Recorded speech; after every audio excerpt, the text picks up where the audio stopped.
is a pirate, blustering in from sea. With a rollicking song, he sweeps along, swaggering boisterously. His face is weather-beaten. He wears a hooded sash. They wrote me off, but I ain't right back. My QB1 really like that. Meet me at the Death Star, the Empire Strikes Back. Pillage and plunder, man, we're running your spot. You can't do shit with Jinty running the rock. Stack the box and say hello to Brock. Speed kills and you gon' find out. With Tucker running the fade and Dante running the 9-round. We officially back. Y'all can stop frontin', drop me. You Jacoby, you ain't gon' drop nothing. Max off the edge, Kuntz off the edge. Decapitating QBs, it's off with your heads. We trying to win our division. Pete in charge of that. I'm sitting in this Bronco, chiefing on the charger. It's the town, city of angel, city of sin. Y'all got one thing in common. You know the motto, just win. It's OakLosVegas. You know the motto, just win. It's the town, city of angel, city of sin. Y'all got one thing in common. You know the motto, just win. It's the town, city of angel, city of sin. Y'all got one thing in common. You know the motto, just win. It's the town, city of angel, city of sin. Y'all got one thing in common. You know the motto, just win. It's the town, city of angel, city of sin. Y'all got one thing in common. You know the motto, just win.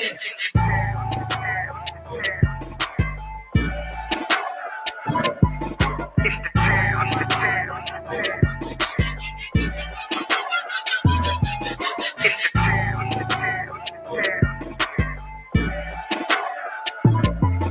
It's the town, it's the town, it's the town. It's the town, it's the town, it's the town. It's the town, it's the town, it's the town, it's the town. It's the town, it's the town, it's the town.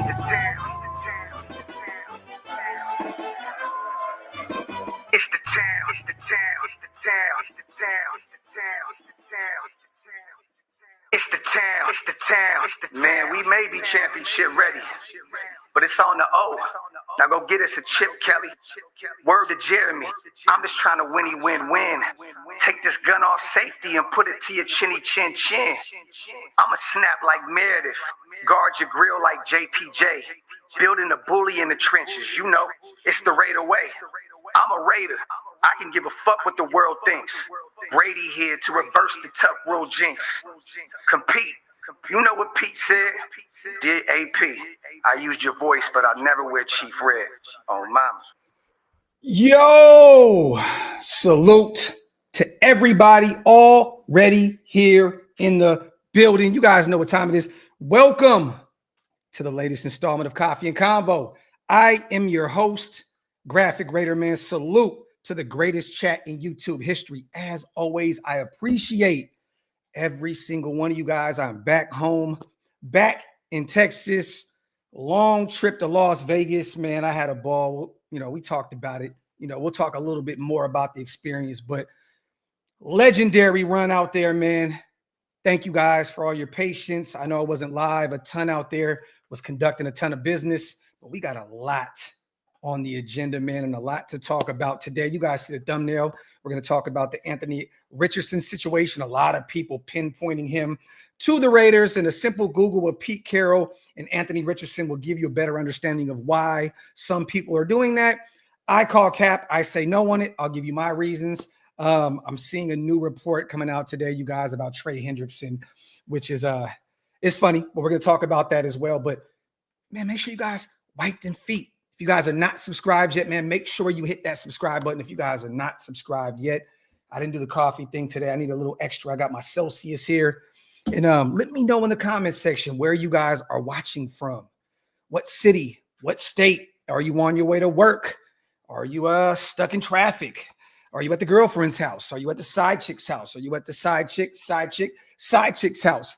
Let me know down in the comments section. And I see Green Dot gang heavy here in the building. If you guys want to become Green Dot, like my boy Josh and all my other people here in the building, make sure you guys hit the link is pinned up top. It definitely helps us keep the lights on. Once again, over here at OLV Raiders Network. Salute to all the Mod Fathers as well. CGR is here. LV Maximus, my brother, had such a ball with my guy out there. We hit the cigar lounge. Got a chance to kick it with him and my brother Stu. LV, my brother, man, love you. Appreciate you for all the love that you showed to me and Stu out there in Vegas. Salute to Wade on the first super of the day. I'm just sitting in this Bronco, chiefing on the Charger pack. Salute to Wade. I appreciate you. A lot of people were hitting me up about that line. I salute you. And it's funny because I was going to do a thing on that song, you guys, where I was going to double up, right? I was going to do somewhat like a double entendre. I was going to do a sitting in this Bronco, chiefing on a Charger pack, where I'm sitting in this Charger chiefing on a Bronco pack. I was going to double it up, but I'm like, man, look, it's 5 o'clock in the morning. I haven't had any sleep. I wrote this record in like 25 minutes. I had no voice. You guys can hear the song. My voice was completely cooked. Salute to my brother L Fingers for doctoring it up and helping me out, man, because my shit was done. You know, the game, the day before at the Raiders and Niners game, I was out there screaming, completely lost my voice. So, Wade, appreciate you, family. Let me see. Said trade for Snead. Well, Snead just came back. Jesus, I believe the Tennessee Titans just brought him off the PUP list today. So I don't see them moving their best corner that they have. You know what I mean? And once again, he just returned. So I don't see any way, shape, or form that Tennessee would move on. But we're going to talk about the cornerback position here as well in a second. Yeah, Paper Chase. Look, some people were wondering why I used AP's voice. I did that specifically for the last bar of that record. So it was a little troll here, you guys. You know, people were, why did you use AP's voice? Well, listen to the end of the record and you'll get a better understanding of why I did that. So, yeah. Salute to Raider Way. Appreciate you on the $2 special. Also, thank you, my brother. Salute to you. Appreciate you, Raider Way. As always. A lot to talk about. Our Raiders are practicing today, you guys. I believe we are outside over at headquarters today. We're not inside the building today. A few things. Alex Kappa is back from the rib injury. He is practicing with the twos at the right guard position. Caillou Kelly is not out. The blue is not out there today. From what I was told, and I read a few tweets as well, it looks as though he is not practicing today. I have no update on why, but he has been getting some reps with the ones. It looks as though him and Darian Porter, the rookie, are out there battling for that other spot opposite of Eric Stokes. So if there's any more information that comes out with that situation, we'll definitely be reporting it as always. And today also, we will be going over a few tweets and a few things going on out there at the headquarters in regards to the practice today. I do know that Dante Thornton and Gino had a nice touchdown out there early on at practice. And we're going to go over a few more things as well, as always. I'm going to get to this Anthony Richardson situation, okay? Once again, I said, you guys, a simple Google will give you a better understanding of why a lot of people are out there saying that Anthony Richardson would be a good pickup for the Raiders, okay? Now, Pete had some great things to say, right, about Anthony Richardson as Chloe drinks her water in the background, very disrespectful. During that 2023 draft class, I believe they took Devin Witherspoon there in the first round. And Pete had some interesting things to say about Anthony Richardson coming out of Florida. Mind you, Geno Smith was his quarterback at the time. Pete does, put things into the universe, kind of, troll a little bit on Twitter in regards to the draft. So I'm not putting too much stock into what he said here because, once again, Geno was his guy there in 2023. They were coming off of a phenomenal season in 2022 where they made it to the playoffs. He was the most improved player of the year, Pro Bowl year. 2023 had a Pro Bowl year as well. But this is what he was. This was the question to Pete Carroll and his response to the Anthony Richardson situation coming out of college at the time, coming out of Florida. How seriously did you guys consider Anthony Richardson? This is what Pete had to say. We considered him. Shoot, we flew all the way out there to go see him, not just to see him, but to be around him and watch him and see how he handled himself in his program with all the hype that was going. We gave him tremendous consideration. He might be the best athlete that's ever been drafted at that position. He's arguably that. So that had to be definitely, we definitely had to consider that. This is coming from at Seattle Sports. This was during the 2023 draft. I believe it was shortly after, the Indianapolis Colts drafted him and Devin Witherspoon became a Seattle Seahawk. So, there's an interesting take there, right?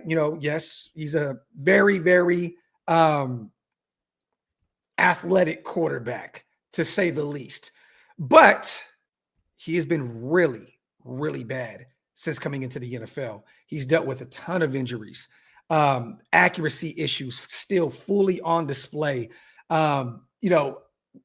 He just got beat out, you guys, by Daniel Jones, a guy that has been pretty bad up to this point in his young career. Who's out there? I think it's Daniel Jones, Riley Leonard, my Notre Dame guy. I'm not high on Riley, and Anthony Richardson. So got beat out by the veteran Daniel Jones. I mean, I just don't see how this would make sense for the Raiders. We just took Cam Miller there in the 6th round. We still have Aiden O'Connell on the roster. I'm going to read this real quick. Somebody sent me this. I'm going to read a few tweets here, you guys. I forgot who's – oh, you know what? I screenshotted this. Salute to my guy, Watch Me Work, on the Raiders Twitter community post. This is what he had to say right here, and I could have went to Spot Track, but I'm going to read it and give my guys props.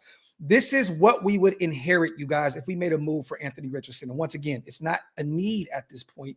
Gino will be here for at least the next 2 or 3 seasons. We just drafted Cam Miller. Next year's quarterback class is even better. But 2025, a base salary of $1.3 million.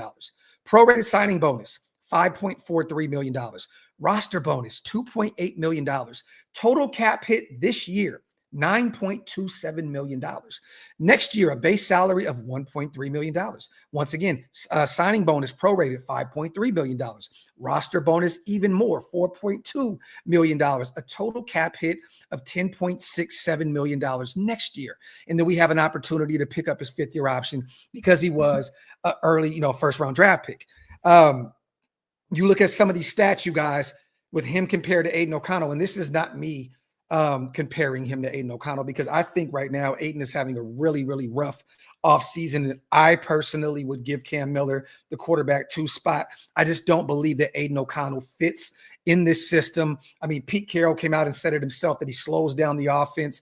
Aiden, went and did his presser and was very professional and kind of agreed in a sense that he needs to get his shit together. He's threw a few picks, 3 of them, in 2 games in preseason, most of the time playing against backups, which is nasty. But Anthony Richardson in 15 games, Aiden O'Connell's played in 20. Anthony Richardson is 8-7. Aiden O'Connell is 7-10. Anthony Richardson has had some better teams out there, better ground game, better coaching staff. But, I digress. Completion rate, Anthony Richardson, 50.6. Aiden O'Connell, 62.6. Passing yards up to this point, Aiden O'Connell, 38.30. Anthony Richardson, 23.91. Passing yards, average per reception, 6.9 for Anthony Richardson, 6.5 for Aiden O'Connell. Passing yards per game, Aiden, 191.5, 159.4 for Anthony Richardson. Passing touchdowns, Rich, 11. Aiden O'Connell, 20. Picks, Anthony Richardson, 13. Aiden, 11. Passer rating, 85.1 for Aiden O'Connell. 67.8 for Anthony Richardson. Rushing attempts, 38 by Aiden. This, of course, Anthony Richardson is going to blow him out the water. 111 for A-Rich. Rushing yards, 635 for A-Rich. We know that Aiden's not going to run the football. He is a statue in the pocket. But he has 38 rushing yards up to this point. 38 rushing attempts, 41 rushing yards up to this point. Rushing TDs, 8-2. Anthony Richardson, 10. Yes, compare the two. It's crazy because Aiden has outperformed Anthony Richardson. Once again, Aiden has played in 20 games. A-Rich has played in 15. I was not a big fan of this guy coming out of Florida. If you guys can recall, for those who have been around this channel a long time, I did not want anything to do with Anthony Richardson. This is no knock to him, but I watched him closely at Florida.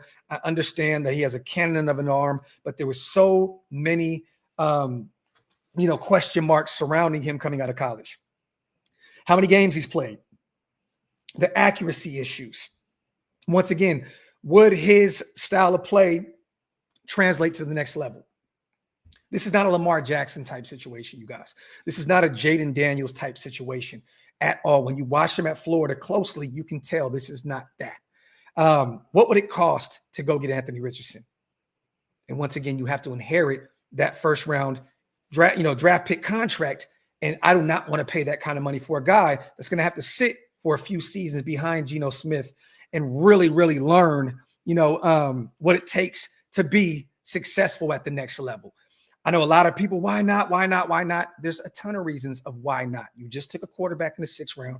What are we doing, Aiden O'Connell, about the situation? And once again, the money that you have to inherit for him.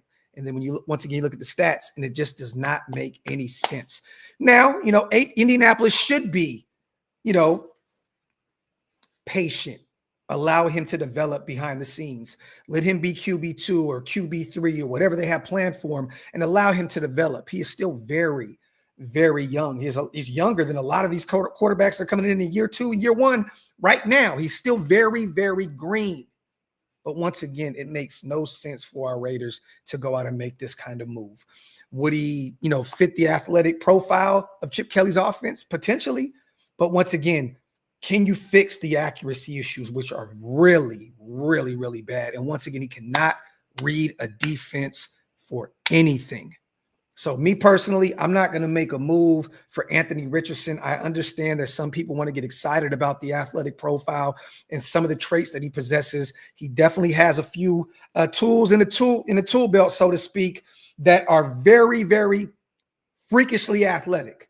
But I would not want to make a move once again to inherit that contract. And I personally, this is no knock to him, I just don't believe in what he brings to the game at the next level. So maybe Indianapolis holds on to him. They have Daniel Jones. They just named him the starter. Anthony Richardson said that he understood, them. I believe Anthony Richardson's agent is really pissed off and very upset about the move, but only time will tell. Maybe Indianapolis does try to move off that contract. Maybe they get a maybe late round pick for him just to get off of that contract. But honestly, I do not want to be a team to make a move for him. So let me get rid of a few. Boom. All right. Let me catch up on the chat real quick, you guys. Salute to Ron Justice, my dog, gifting 10 OLV Raiders Network memberships, my brother. I appreciate you so, so much. Salute to all the new members in the building because of one of the GOATs over here, my guy, Ron Justice. Salute to you, brother. Also, I think somebody else gifted a few. Ron also became a member, or he upgraded his membership. Salute to my guy. As always, I think I'm pretty much caught up on the chat. Wipe them feet, y'all. Hit them thumbs up. If you guys are not subscribed yet, what are y'all waiting on? Make sure you hit that subscribe button. I think I'm pretty much almost caught up. Colts have a bad organization. I'd send a 4th for AR. I'm not sending a 4th to inherit that contract. I'm sorry. I know that we have a ton of money at our disposal this year and next year, but I would rather see what Cam Miller has than go out there and get an Anthony Richardson. That's just me, man, though, personally. Salute to Fink. Where do you rank AOC as a backup quarterback? Look, coming into the offseason, I had him, ranked a lot higher than I do now. To me right now, he's probably one of the, I don't want to sound like an asshole, you guys, because I'm an AOC guy. You guys know I beat the pavement for him to be the guy last year to be the starter. But because of the system fit, I think that he's one of the, from there, somewhere in that 20 to 30th rank backup, because once again, he doesn't fit what we're trying to do there at the quarterback position. It's just facts. Let me see. There was another question that I wanted to bring up. Okay, I think I'm pretty much caught up on this. Yeah, Primos, look, man, this is no knock. I don't want to beat the young fella up, man. Hopefully he gets it together and he can figure it out. But, develop Cam Miller. You just spent a 6th-round pick on him. Take your time and allow him to get, accustomed to the speed of the game. Allow him to have a full off season, and be the backup guy to develop behind the scenes. Even if you place him on a practice squad, then Aiden is the quarterback too. Allow him to develop. There's no reason to go out and get a guy who has struggled in the first 15 games of his career. And also, he gave up on his team. What was it, last season or the year prior against the Texans? I remember him going like this on his helmet and asking to get off the football field. You know what I mean? So this is a guy that, you have to question not only his skill set, and you have to question his heart at this point. It's just facts. I understand, man, as us, football fans, we get excited by the physical traits. I know a lot of people were hyped about Joe Milton. I was not one of them. And I got a chance to watch Joe Milton at the combine completely take the roof out the place, because everybody in there was in awe of how hard he could throw the football. But once again, I am not going to be somebody that is going to jump the gun and get overly excited because of him having a cannon of an arm. I remember, Jamarcus Russell. I remember some of these other guys that have had cannons of an arm, and it still did not translate to the next level. There's more than just his skill set, you guys, the durability, the reading defenses, the accuracy issues. And once again, you have to question his heart. So me personally, no on Anthony Richardson. And Primos, I remember that. He claimed I'm too tired and took a playoff, walked off the field, said I was too tired from running too much and took a playoff. That's not the kind of guy that you want to invest some draft capital on and a ton of money to inherit that first round draft pick contract. You do not want to bring that in. Just don't see it happening. Mando, does AR fit better in Kelly's offense than AOC? Mando, this is a great question. And there's several ways you can go about this, right? He has the athletic profile to get it done. Would he be fun to potentially watch? Yeah, I mean, that'd be to be determined, but he's definitely more athletic than Aiden O'Connell. I think personally, Mando, you just keep Cam Miller. Cam Miller, he's a way more accurate quarterback. He's still an athletic quarterback. He can use his legs if need be. He prefers to stay in the pocket. Just develop him. But once again, maybe AR fits more in this system. But give the guy that you just drafted and allegedly Tom Brady had, some pull in bringing him in the 6th round. Just develop him. We have too many issues, Mando, to deal with right now. Why are we talking about trading for a potential first-round bust in Anthony Richardson when we have holes at the cornerback position? We have potentially holes on the defensive line. If Kappa, which he's out there in practice today, you guys, what if that rib injury, continues to bother him and we have to potentially go out there and find another guard? There's issues on this roster outside of a quarterback. Gino's been a very durable guy up to this point in his career. And you just brought a guy in Cam Miller who's been very durable, up to this point, in his collegiate career as well. There's no reason to make room for a quarterback when you have other problems on this roster. It just doesn't make any sense to me. It doesn't. And you know what, Richard, I said this. We needed an edge rusher. I've been saying this for months, that we needed to, bring in, whether it was rotational guy, go get. I said, if you can, go sell the farm for a Micah Parsons, right? I understand that Trey Hendrickson, is 31 years old. He's not going to be the greatest against the run, but he's a guy that can get to the quarterback a ton. And it's been very quiet on the Malcolm Kuntz front. It's been very quiet. Training camp, special, preseason. Who's to say that Malcolm, isn't fully recovered from that knee injury, or if we're going to get, what we thought we were going to have in him in 2023 before the injury, when the injury happened last offseason. Can we get Malcolm Kuntz to return to that 2023 form where he played, phenomenally at the end of the season? I've seen the report today, you guys, and I'm not going to put too much stock into this.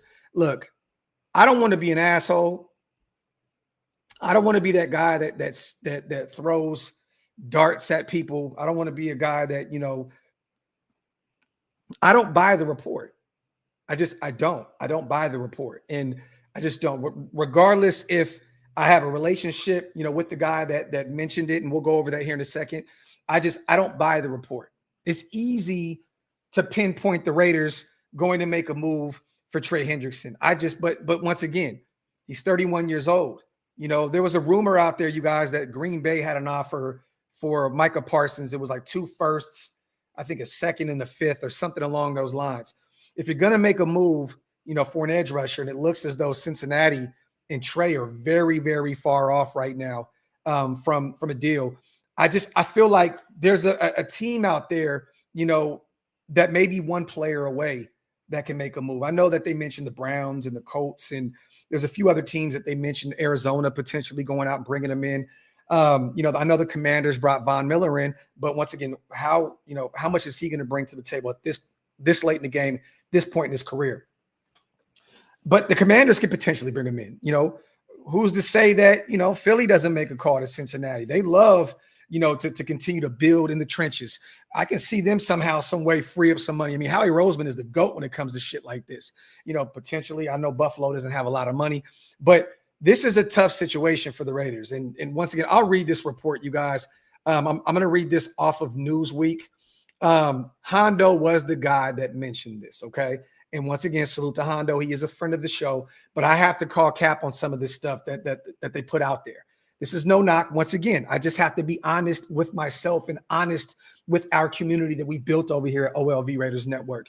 He went out there and basically stated that I think there was a report a few days ago that he put out there that the Raiders may be interested in the trade market to bring in a corner or a wide receiver. Okay, that may make some sense. The cornerback position, definitely. I don't know about the wide receiver position, but next thing we know, there's another report that is being dropped that the Raiders would definitely be at the top of the list to bring in Trey Hendrickson through a trade with the Cincinnati Bengals. Now I don't know if Cincinnati wants to move him out of the conference altogether or if they would be willing to play ball with the Raiders. Only time will tell, right? Cincinnati's defense is terrible. They would be absolutely, it'd just be organizational malpractice if they moved on from him, knowing how bad that defense is. I mean, Joe and company are going to have to put up 50 plus this year to win ball games. But this is what Hondo had to say in a conversation with an NFL executive on Tuesday. I was informed, I have no doubt the Raiders are the front runners, not just a team that are in the running for a Trey Hendrickson move, but the front runners.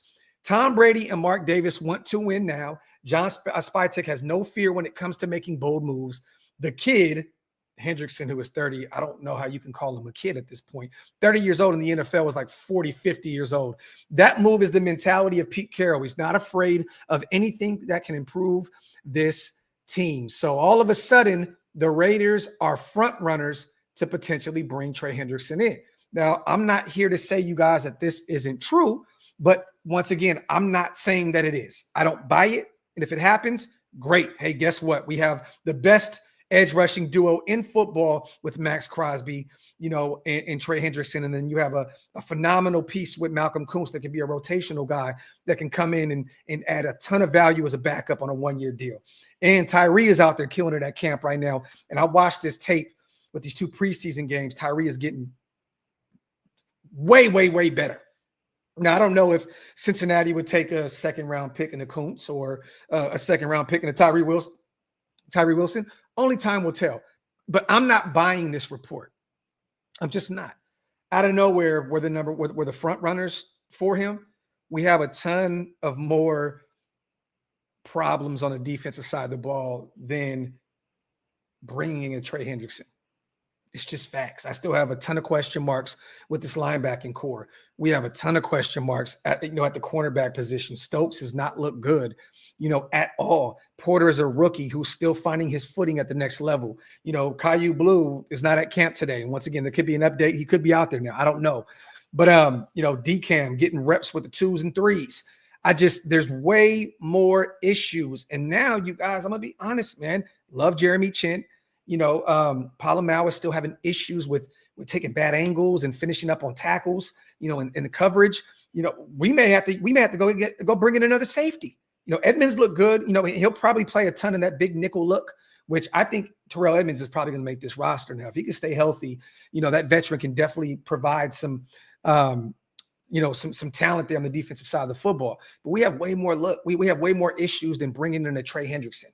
I don't see why this would make any sense for us. And then once again, you have to pay him top tier money. If you're going to bring in a top edge rusher at this point, why don't you just throw the entire farm at Dallas and reach out to Jerry Jones, regardless if he's not moving him or not? I would rather have a Micah Parsons who's years younger than him and a better football player all around. So would I take Trey Hendrickson? Definitely. But once again, you have to make him one of the highest paid edge rushers, in football after paying Max Crosby, after still trying to figure out this whole Christian Wilkins situation. We're going to have to figure out, are we going to pick up this 5th-year option on Tyree here in the next year or so? There's a lot of, question marks on this D line. Thomas Booker looks good, salute to him. Jacorian Bennett. I just got to give him some love, man. He's looked good out there in Philadelphia, you guys. There's some beat writers out there saying that he may be fighting to be the number 2 corner out there. And I know he's still dealing with that lingering shoulder issue, but once again, man, Jacorian looks like he may be a stud out there if he can remain healthy. But there's several issues here that we're dealing with. I don't know if it makes any sense to make, any move for a Trey Hendrickson when he's 30, 31 years old at this point. Larry, man, pick a spot on the defense, and we need it. Time to focus on that. I agree. I think that, we need to make some moves on the defensive side of the football. There's going to be several cuts here in the next week or so. I think we're definitely going to be monitoring the waiver wire like crazy. I believe we're like 6th, you guys, on the waiver wire. So we're in a good position to potentially bring in some talent that will fit what we're trying to do, in this defense with Patrick Graham and Pete Carroll. So once again, you guys, there's going to be a ton of talent available here in the next week. Stay tuned. But definitely need to focus. We have a lot of question marks at each level of our, of the defense. The defensive line, the linebacking core, definitely the cornerback position, and we have some question marks surrounding the safety position as well. So stay tuned, Larry. Definitely agree with you, brother. Let me catch up on the chat real quick, you guys. And once again, man, salute to everybody here in the building. I appreciate you guys so much. DeMarcus, I have to agree. Man. I do. And this is no knock to him because, I don't expect him to give up a name, or any of this kind of stuff. And once again, it could happen. And if it does, hey, I'll come out and say I was wrong. But I've seen a ton of this in recent memory from him. You know what I mean? A ton of it. And look, I need to see it to believe it at this point. Salute to Hug, my dog, man. Appreciate you. Bro, they showed a play on Good Morning Football yesterday where Kappa got stiff-armed by a defensive lineman after an interception. I know what play you're talking about. Kappa is terrible on like 100 different fronts. Get rid of this dude, please. Asparagus. Well, let me say this. There's no issue, Hug, with having Alice Kappa on this roster, my brother. There isn't. If you have him as a backup, great. There's no issue with having a veteran who's won a Super Bowl, coming off of a terrible year in Cincinnati. Spytek and Brady and these guys know how good he could be. If he's a rotational piece for you at the right guard spot, great. If JPJ is going to be the starter, if they start Kappa over JPJ, I'm definitely probably going to throw my laptop through some shit. But if he's just a rotational guy and his contract is fair, it's not nasty, I'm cool with this. I'm okay with this. I'm fine with him being in the building as long as he's a backup, a rotational piece. So, but I know exactly what play you're talking about, brother. So, yeah, that was actually nasty work. Salute to my brother Demon King, gifting 5 OLV Raiders Network memberships as well. My brother, I appreciate you so much. Always good to see my brother Jason here in the building. Salute to all the new members. If you guys want to become a member, hit the link. It's pinned up top. It definitely helps us, once again, keep the lights on over here. Get some questions in, you guys. We're going to talk a ton about what's going on in the nation right now. I wanted to come in and give my take on the whole Anthony Richardson situation. That's a no for me, bro. It's a definite no for me. Trey Hendrickson, cool, just depending on what it costs to make a move for him. We can definitely use another defensive end on this roster. Snowden has looked good. There's been a few guys. Ja Joyner has been non-existent at this point. I thought that the young kid out of Minnesota could be potentially a steal as a UDFA, and he has not shown me anything up to this point. I think we can use another body there at the edge rusher position. I know Tonka has been getting some reps there as well. Adam Butler, there was a certain look where he was out there on the edge also. They're going to get a little, a little innovative there at the defense on the defensive line with Rob Leonard and company. There's going to be several different looks there, but I think that we can use another edge rusher, especially with Malcolm Kuntz, how quiet it has been with him up to this point. And that's not me saying that Malcolm can't just, show up week 1 and just completely take the league by storm. I'm not saying that he can't. You guys know I'm a huge Malcolm Kuntz guy, but it's been really quiet. I'm hoping that Andre Carter, a guy that has showed up late in these preseason games, can add some value there as well. I know he's kind of on the outside looking in, trying to crack this 53-man roster. Maybe we put him on the practice squad and continue to develop him. He was an interesting talent coming out of college. Maybe, just maybe, he can add some value there. We shall see. It was fun watching him against the Niners. Got after the quarterback. late in the game. Maybe he could be a dude that can add it, be another body in that room. Only time will tell. Harold, at this point, man, I have no issue with bringing in a Justin Simmons because I'm really worried about that safety position. It seems as though they're waiting late in the game to give Trey looks. Trey Taylor. It looks like Edmonds took over Chris Smith's spot, the Lonnie Johnson Jr. role. It looks like he's getting those reps today. So it kind of looks like they're like kind of getting away from Chris Smith a little bit, kind of getting away from Trey Taylor, which I hate because Trey had a great pass breakup late in that game. Give him some more reps. Put him out there against Arizona and give him some more live bullets. I need to see Trey get way more reps. If you guys really want to eval some of these young guys, and I'm saying this as a fan of Trey Taylor and a podcaster, I'm not trying to be biased here, but give these guys way more reps against Arizona. And let's see what we have with these dudes. There's clearly some question marks surrounding that safety group and that corner group. So I have no issue, Harold, with looking at a former All-Pro in Justin Simmons or a former, Defensive Player of the Year in Stephon Gilmore, even though he's up there in age, a little long in the tooth. Add some more value, bring some guys in. We definitely need more competition in those rooms. Salute to my brother Wasted in the building. Always good to see my bro. Snake Fist, greetings to you, Graphk, and the nation. Raiders, appreciate you, my brother. Salute to you on the $2 special. MTV Junior, we're going defense first 3 rounds next draft. I have to agree with you. Just depending on how early we draft, though. If we're there, God forbid, in the top 5, top 10, we may be looking at a quarterback of the future, depending on how Geno looks. This is a deep quarterback class. So if we're there in the top 10, it may be tough to pass up on a quarterback, But I hear you, though, MTVJ. We definitely need to add more talent to the defensive side of the football. Salute to my guy, man. Raiders Squid. Always good to see my brother gifting 10 OLV Raiders Network memberships. Appreciate you, my brother. Salute to all the new members here in the building. Did Ant finally get one? Did Ant finally become a member?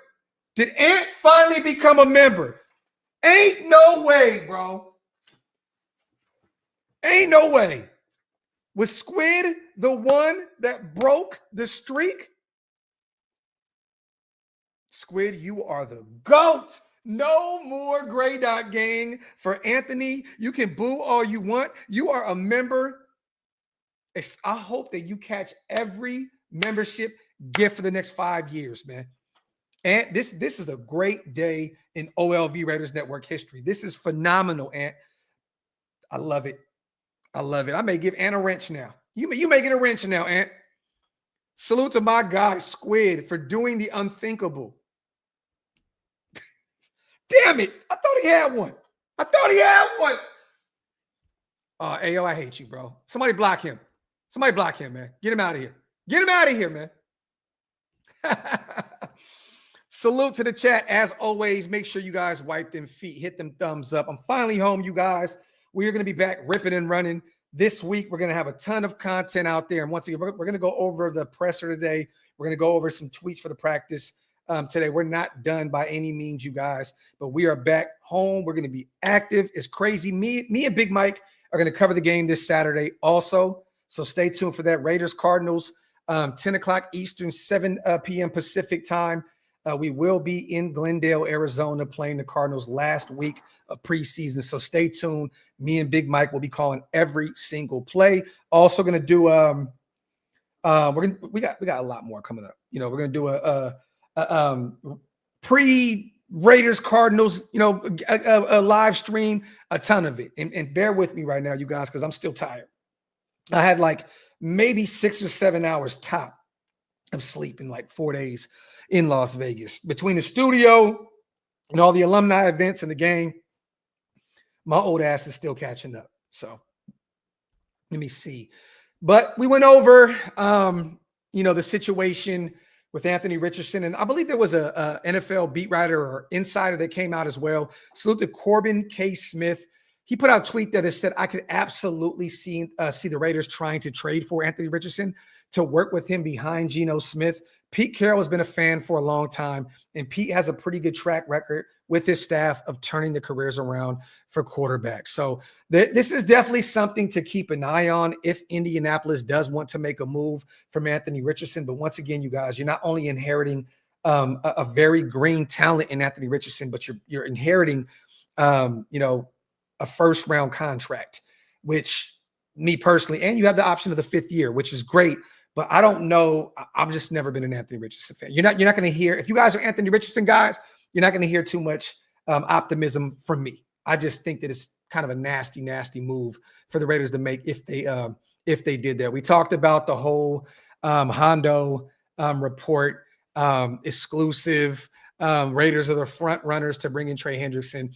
I need to see it to believe it, because I don't think that, over the course of a week or two, that things can change that drastically about the Raiders making a move to bring in the Trey Hendrickson. Me personally, I have no issue with doing that. If they make that move, I'm here for it. But once again, I don't see them bringing in an aging pass rusher when they have Malcolm Kuntz, on a 1-year deal. They're trying to see what they have with him. Tyree is showing a lot of promise in year 3. And, I just, Snowden has looked pretty good. I don't see them using that kind of draft capital.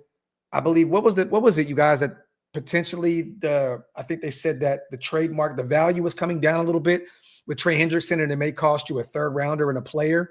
Now, that's something that I would definitely entertain if it was like a Kuntz in the 3rd or a Tyree Wilson in the 3rd. But once again, you have to pay this guy north of $30 million per year. You have to give him a new deal. This is the reason he's holding out in Cincinnati. So not only are you trading a potentially, a promising player in Tyree Wilson or Malcolm Kuntz and some draft capital, which Spy Tech loves, but you're making Trey Hendrickson one of the highest paid edge rushers in football, and that's not going to be cheap.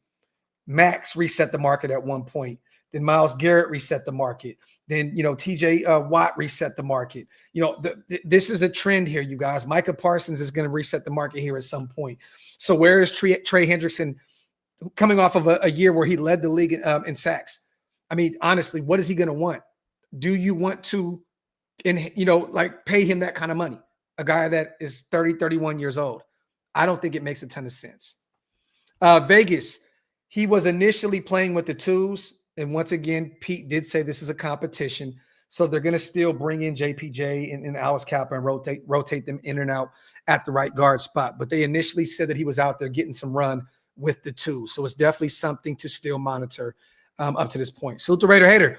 Season's almost here. I know Marcus Allen says Ashton reminds him of Barry Sanders, but for me, he reminds me of a mini-me version of Marshawn Lynch. Well, I can tell you this, Raider Hater. I was sitting there with Willie Gold, Marcus Allen, Eric Dickerson. Who else was there? Mike Haynes, Lester Hayes, and Marcus talked a ton. He was sitting right behind me, and we I chopped it up with those guys for a brief minute as well, and just listening, just being kind of a student of the game. And Marcus is really, really high on Ashton Genty. He definitely mentioned the Barry Sanders comparison. If we can get anything near the greatest running back in my eyes to ever play the game of football, and Barry Sanders, we're in for a ride. But I agree with you. I think more along the lines of a Marshawn Lynch. I do see some Emmitt Smith in his game also. I agree with my brother Wasted. We both kind of, landed on that comparison with him. But if we can get anything close to Barry Sanders, man, we're in for a ride. I am definitely hyped. Marcus Allen is definitely hyped. I know Eric Dickerson came in and asked about where the team was when they were talking, and Marcus Allen was kind of giving him, some updates of where the roster is, and he was speaking very highly of Ashton Genty. Heat check, my dog, on the $10 smackaroonie, my guy.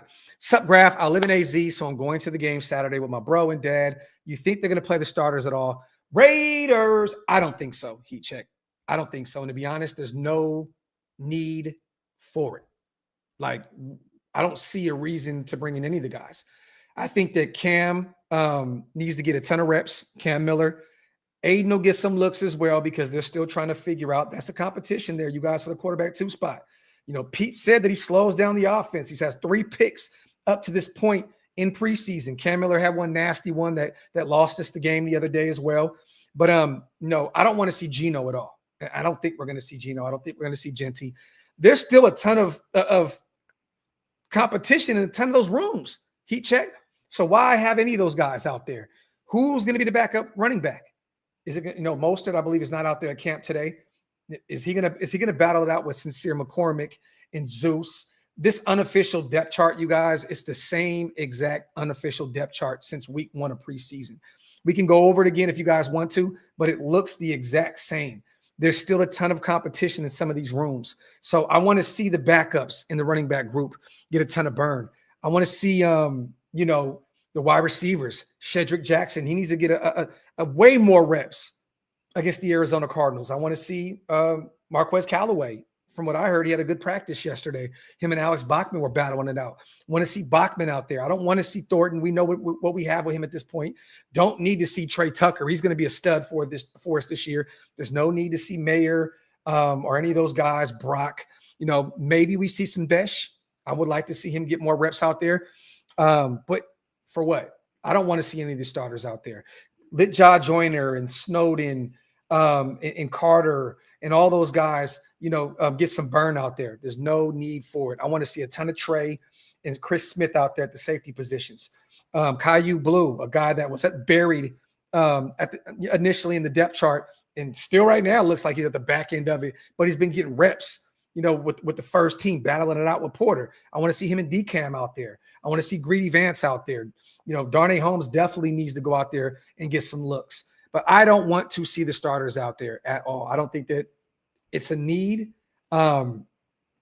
Keep these guys healthy going into week 1 on the road, against the New England Patriots. We need all hands on deck. That's going to be a tough game on the road, man. So salute to Mando, my guy, on the $5 special.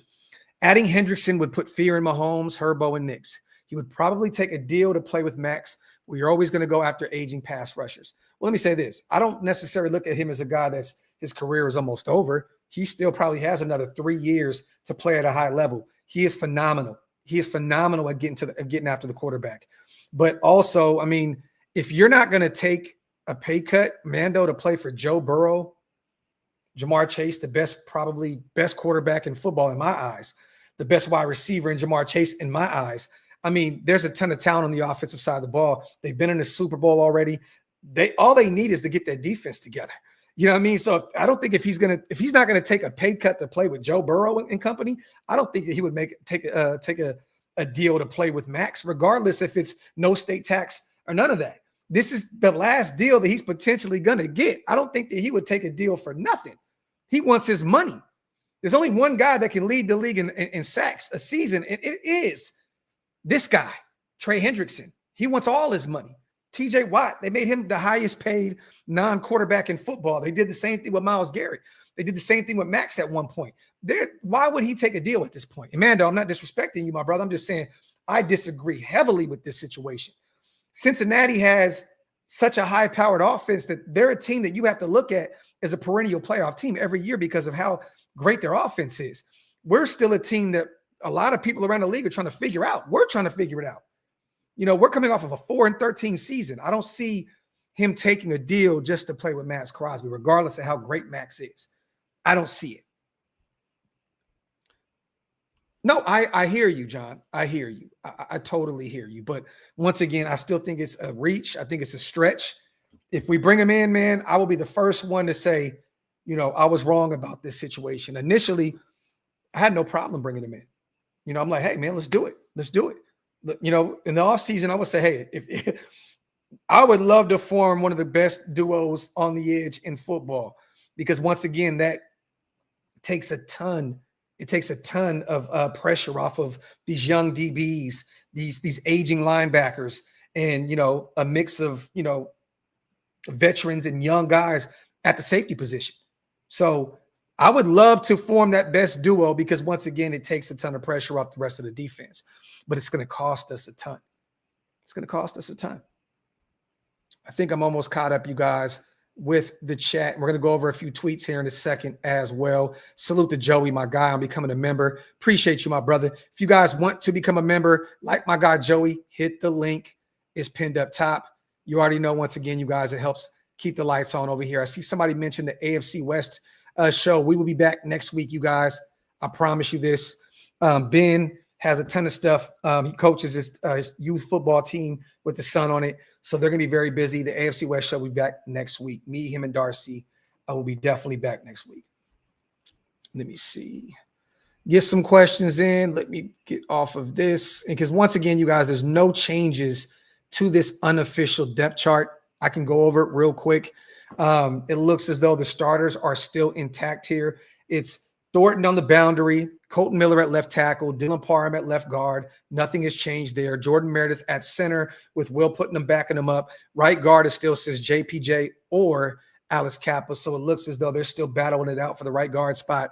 Nothing changes at right tackle. DJ Glaze is there with Thayer Mumford backing him up. Caleb Rogers backing up Parham at left guard. Charles Grant, we knew this was going to be backing up Colton Miller at the left tackle position. And then we got Brock, Mayer, Ian Thomas. Nothing changes there. Those are probably going to be the three tight ends on the active roster come week one.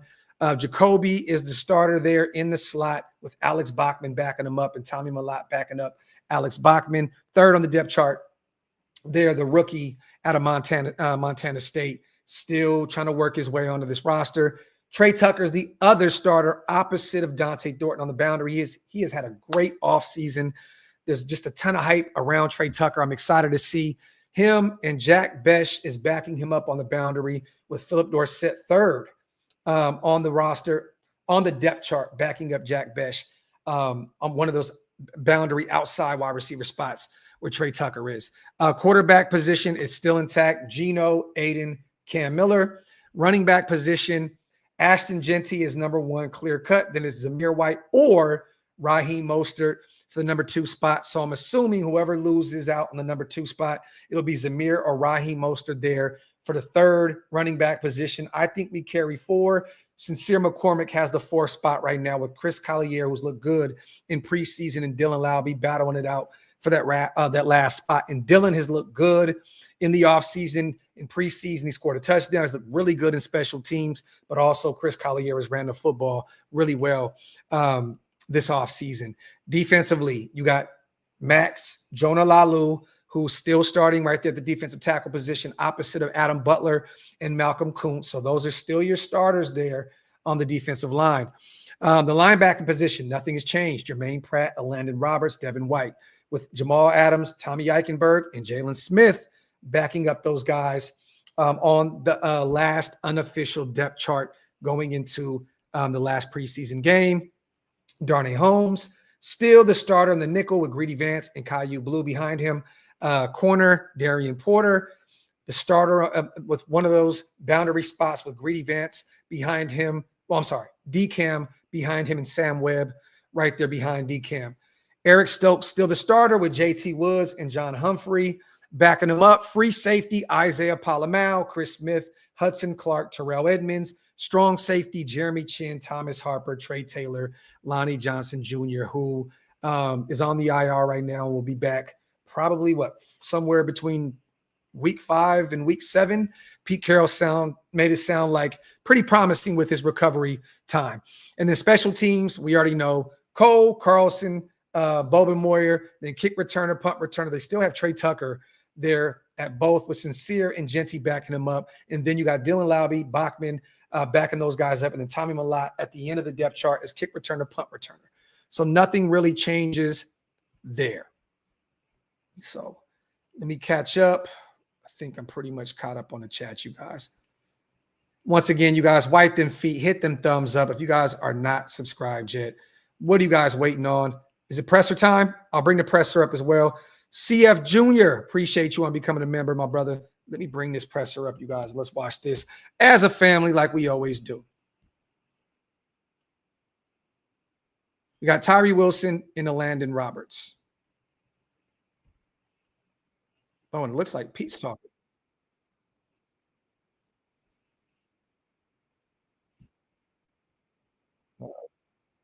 the way that they've fought through maybe their old habits, old ways to join us and be part of the mentality that we're standing for here. And they feel like they're our guys, so when we have to do that, I'm going to try to open the avenue so that they have a sense of how they could wind up coming back to us. And it happens all the time. So we'll see.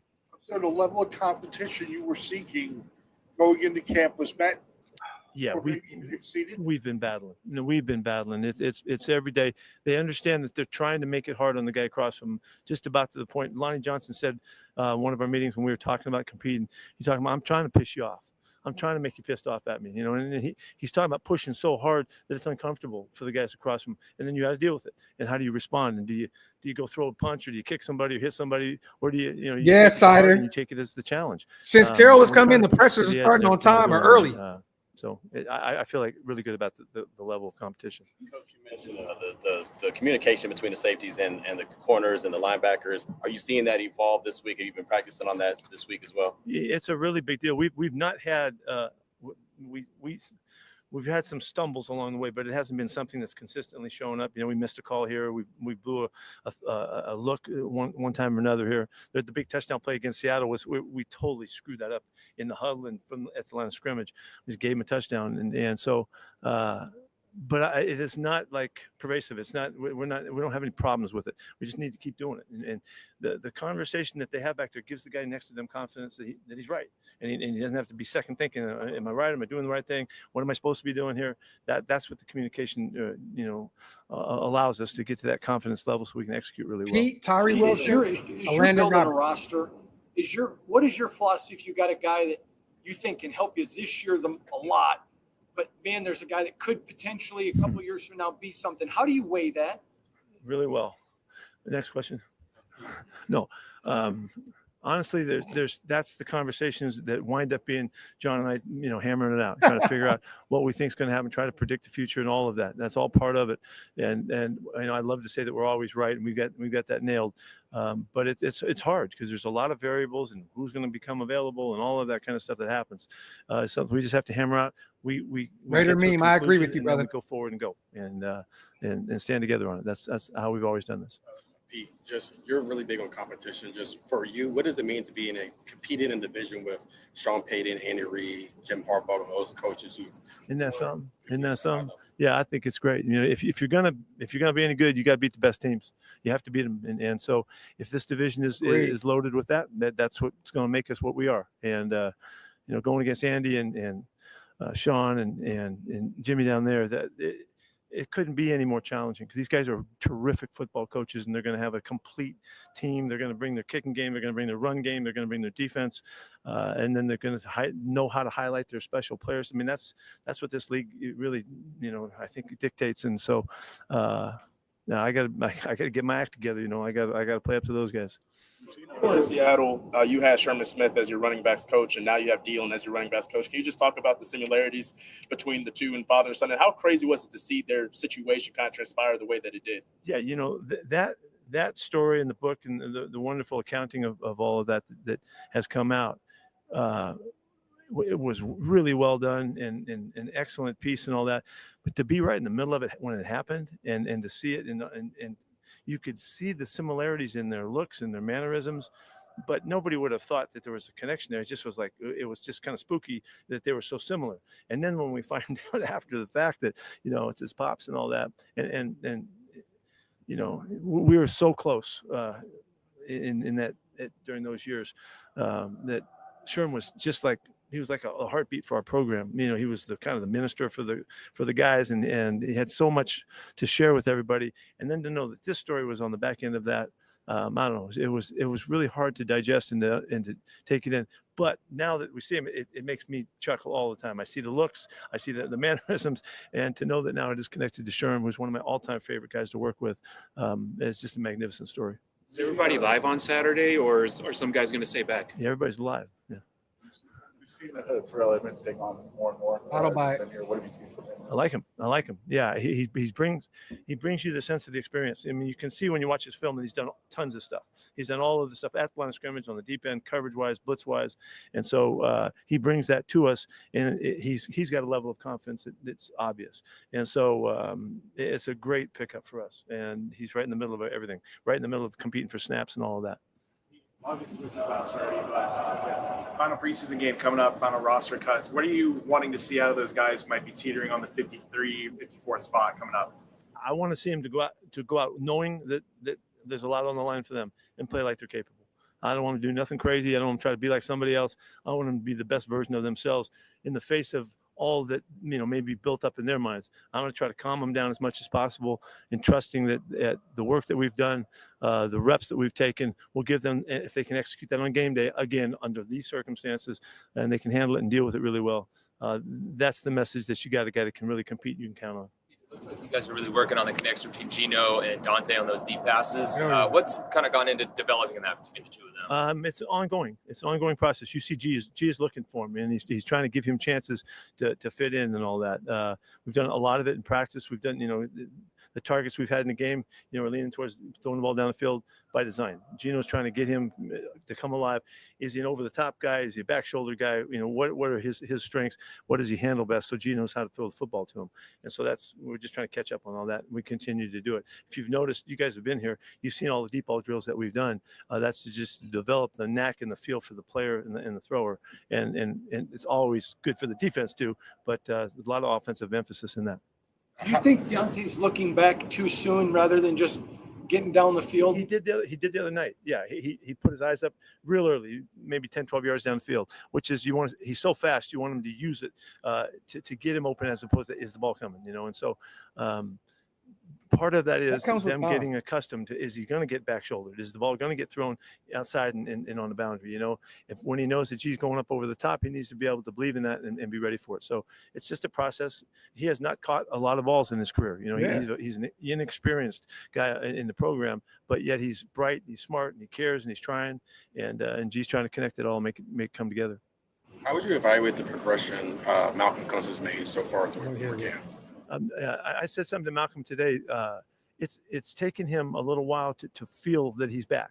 He came out of here and ready to go, and he missed so much in the offseason that he was disappointed in. But when he finally got a chance to go, it hasn't been that long ago. I mean, it's been 3-4 weeks we've been out here, and I think it took him time to realize he's okay and he's in great shape. And it's often with injuries, particularly lower leg injuries, knees and ankles and all that.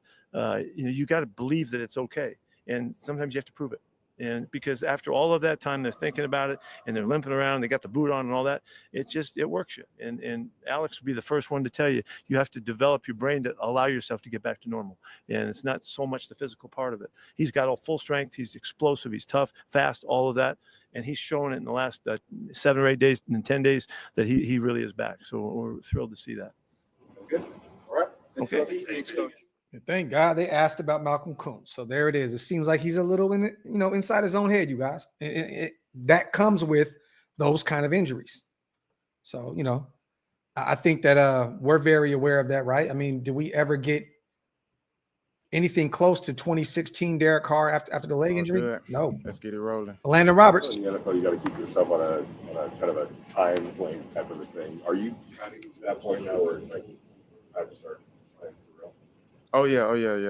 You definitely start to get to that point, where you start really getting into like, for instance, like last week, coming off the first preseason game, I was kind of like, man, I'm finna get in my routine, So I kind of like flipped the page, started like really studying the 49ers like a game week. So I felt prepared going into the practice, and then in the game, little things that they did, a lot. And I need to get one of those hoodies. Game and stuff like that, was able to prepare for it. So I just start getting into my routine. So when that first week comes, it don't be a little off to myself and whatnot, and stuff like that. So. What has the growth been like for you guys in that linebacker role? You guys are all vets, but it's the first time you guys have played with each other. Nah, it's been real fun. It's been real fun because, just because we got so many vets in the room that then seen a lot, experienced a lot, we can kind of joke and mess around. And then you got the moaning and complaining type of version of it from a standpoint of like, okay, that's how they want to see it done. And then, we go and practice and wreak havoc, and then we just talking, but we understanding what PG and Pete is calling on for us to do and stuff like that. But you able to not get too up and too high in that room, because all of us as vets, so we know what to like take it up and take it down a level from a standpoint of play style and what teams trying to do on certain down and distances and stuff like that. So yeah. How's it having Jamal Adams in that group, who's a Landon Roberts for the position? Real good. Jamal, like I said, man, got a personality, the whole group do and whatnot. Very fun guy. We both from Texas, so we talk a lot of noise in the room. The best football come from the state of Texas. If you think otherwise, you just don't know football. But yeah. So me and Jamal and Dev and Pratt, man, and Tommy, like we're all gelling pretty well. I like that he mentioned Tommy. Allowed you to see teammates develop. The light doesn't always go on for everybody at the same time. You have a vantage point of defensive lineman, and Tyree Wilson is somebody that has a lot of potential, and obviously passes the eyeball test. What have you seen from him in terms of his development? I guess because it's my first year here with him and whatnot. From a development standpoint, I kind of don't know how he looked in the past, but I could tell you just from who he is today, just my opinion, man. He come to work, man. He's working hard, man. He does some very good things inside and on the outside and whatnot like that. And man, that guy is really long and stuff like that. So his extension and just being able to get off blocks and affect not just in the pass game but the run game, man. You really see it. And, obviously. You guys was able to see it on a couple plays versus the 49ers, but like we see it day in and day out in practice. So, we know what Reek is capable of, and I think Reek know what he's capable of. But from a development standpoint, I just, I haven't been here through that process. Going back to OTAs, you've been helping guys behind you, beside you, in front of you. It's almost seemed effortless, like you just knew this system. Have you been in the system before, or is it just a high football IQ? Nah, it's a complete different system. it's completely different. But from a standpoint of once you get comfortable with it, you start figuring out like the ways the offense can get us in certain situations, put your linebackers on over routes, being able to try to pull the defense in certain areas so that for their benefit. So you're just able to see what the offense come out in, be like, if they inside, hey man, we probably gonna get a lot of boot, or we're gonna get play action, and they're gonna come with a lot of crosses on us and stuff like that. And hey, if they try to spray us out, they're probably trying to get matchups on the linebacker hitting it top down. So you start to feel, that philosophy of how offense is trying to get to us, so that now pre-snap communication, we're able to talk about them type of things and get it lined up, just heightening, the awareness of the play the offense could run. And me, Dev, Pratt, Jamal, we do a very good job of communicating that to each other. Now you're seeing why whenever you're matched up with Brock Bowers, or he comes through your zone and you got to cover him, just what is that matchup like? How challenging, is he to deal with? Brock, a very good player. It's definitely a hard matchup and whatnot. I try to just use the tools that I need to use to get the job done. I'm keep that to myself. You mentioned in mandatory minicamp you saw what PG was trying to do, but he said no, not yet. Is he starting to implement that, and are you starting to pick up on that? Yeah, most definitely starting to pick up on it, because it's getting close to week 1. So you need to start putting these tools in, so then our defensive guys can use it to our advantage and stuff like that. You seen a little sprinkle in the 49ers game when, Chin able to be the best player he can be by, cheating up, showing a little something, and then he out of that and, being able to make a big turnover and stuff like that. And one thing about this league is it's about who can get that ball, and stuff like that. So defensively, if we can continue to get that ball, continually create plays, no matter who's getting a turnover, we're going to be able to be a successful defense in this upcoming season. Kind of going back to talking about football IQ, how, I guess, difficult is it to kind of have to adjust to so many different defenses? Yeah, that's what you want. But also, how much Former fun is it first to round also pick, have to be in third year? Like that's not a problem. It's not that many sets. It's not that many. It's just you want that. You know, you got different Tyree people be outplaying maybe Malcolm in, Coates. but it's kind of the same and whatnot. Not gonna get too deep into it. I don't know if the New England Patriots listening to this, so I don't know, man. But I'm just messing around. But yeah, if you understand the philosophy of PG defense, then you know what I'm saying, you can understand where they're going with, you know, so the philosophy of the defense and whatnot. And it is some highness to it that you have to have a height of IQ, but at the same time, man, they talk about it so much and they just really install it the right way to where hopefully they might start off to where it's just like this, then they'll install one nugget, then they install another nugget. Before you know it, you got a toolbox of tools on one call that you can do to not let the offense manipulate the situation they may put you in because they see what type of defense we're in. How have you felt about the progression of the communication through the past couple of preseason games and getting more used to it with the guys that you're working? I think communication from a defensive standpoint, I know a lot of people like to come in every season and be like, oh, our communication is right where it needs to be. Our communication is great and whatnot. But week to week, we have to be able to grow communication-wise, and that's even going to be all the way into the season. You know, when you really want your communication at a height is, you know, in the fourth quarter of the season, because by that point, you done seen it all. So you know from a backer, from a safety standpoint, hey, look, we've been getting a lot of this. Hey, teams been attacking us this way because it's a copycat league. So one team attack you a certain way, was and nice, Danny. They have success, the other team going to do it. So then the next week we need to heighten our communication from that standpoint. He's so gonna be a that's stud. why I always say real football don't really starting to after Thanksgiving, because that's when you done seen it all, and you need to make sure your defense is on the height of the communication standpoint of it. We know you're physical and smart player, but one of your teammates said you're a quiet trash talker. Can you tell us about this quiet trash talking side of you that we don't get to see? Yeah, I don't really know. I talk sometimes. It's kind of when I get bored.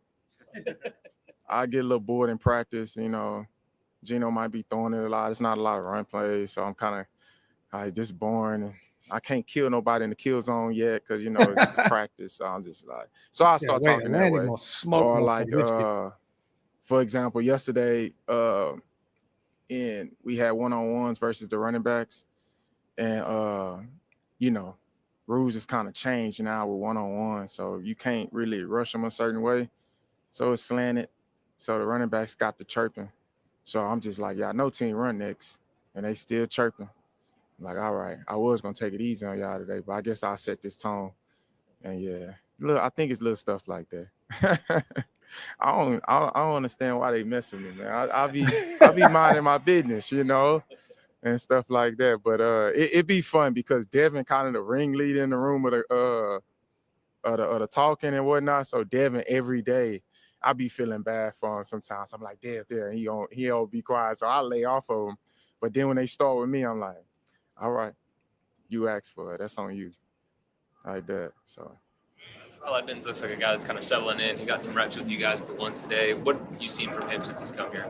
I've been like the real. I played with Real in Pittsburgh, so I've always knew who Real was as the person and the player and whatnot. A very smart guy, you know, big guy, but at the same time, he's very fluent and very fast and whatnot. You know, obviously Real was a first-round pick, and you kind of see it in his statue and just his ability and whatnot. And man, when we signed him, man, I was just like, prayers man, going to Raheem and his wife. And I mean, when he walked in, I was like, hey, you know, this defense fits you, man. I hope that you're able to get your opportunity to take advantage of it and stuff like that. So, you know, obviously I'm rooting for him. And at the end of the day, I root for him and every other man out there, but on our defense. But at the same time, man, I'm just glad that he's out there, you know, being able to make plays and put some good things, you know, out there, not just for himself, but for us as well. Good. Thanks, man. So that was it right there then, huh, Vegas Raiders? According to the IG story, Raheem Mostert's wife, their newborn daughter is having eye surgery today. Likely explains his absence from practice and Pete Carroll's answer about it. So there you go. Okay. And Pete didn't really – what did he say? He said it wasn't – having a really good camp. What a really, really good day today. Yeah. Tyree came up there naked and shit. I'm chilling right now. Practice over with. But yeah, man, I'm just no welcome. enjoying each and every day in here with my teammates, with the coaches. Just come out, compete, go to work, and not only make the defense better, but make the offense think better. you Myles Garrett now and shit. Were you trying to send a message early in practice with you? I told him in here before practice I was gonna get the ball out today, but I didn't get it, so I just had to finish the play on it. You're just saying that when the game slows down, it actually gets faster and you play faster. Are you kind of starting to notice that a little bit? Yeah, I would say like the game slowed down a lot. It's more just working on craft now. Getting the right technique. And just playing with game speed and don't think, just go and then react to whatever shows up in front of you. And that's what I try to do every day. The fact that you're doing it from the outside and the inside, is there a challenge to that, or are you pretty much over the transition from one to the other? I'm over it. I just, you got to know when you go back, go outside, you got these certain techniques to do. And then when you go inside, you got certain different techniques and to make the defense, come to life. I know Max has been a mentor since you came in as a rookie, but you guys got a lot of one-on-one time in during training camp. Have you guys worked together heading into this season more than ever, and what have you gotten out of it? Man, shout out to Robbie, man. He always put me and Max together. Starting OTAs, me and him always working on 6-tech, pass rush, rush on hands. And, we just continue to build in the training camp. And, it's building a brotherhood and friendship. I feel like we closer than ever, and we're going to continue to get closer. Last time we talked to you, you mentioned you're working more like counter moves, things like that, having more in your bag. What's that process Jamie been Foxx, like for you? D'Angelo wig, great wig on him. At the end of the day, man, my arm's long as hell. So power comes first, and being able to have the changeup with speed, and sometimes getting off with speed, it gets the defender off balance. So I go with power, and then be able to counter off that move to be able to affect the play. This preseason, your first step looks like back in college. Yeah. It just that guy's back. Am I seeing it accurately? Man, y'all watch the tape just like I do.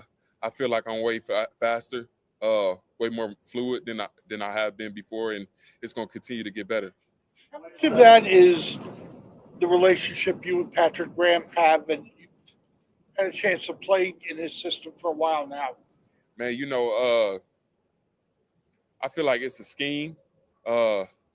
Pete, Pat, and Robbie, they all let us, play free. But it also comes with more reps, being able to know what's going to happen and be able to play free and have a free headspace.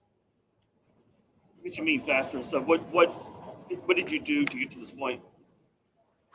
I go to practice every day. It ain't no secret pill. You come in, put in the work, and shit starts to show up. Talk about, kind of like how you like that power move. When you talk about just the differences between playing on the edge versus playing on the inside, is there kind of like a preference now going into the season, or you don't care? Man, I don't care. Wherever you line up, I'm gonna try to be a problem inside or outside. What do you like about playing on the inside? What'd you say? Man, I feel like being able to work with multiple guys, make the rush right, and also be able to, get on the defender quick. And, it's the quickest path to the quarterback being inside. You go through the guard, the quarterback's really going to be standing right there. Tyree, a lot of guys say that the game is 10% physical, 90% mental. When you look at your own progression, what would you say is maybe changing your mindset as you go? First, I would say it's a little bit more physical than 10%. But you are right. It's more mental than anything. And, that's what I found out. I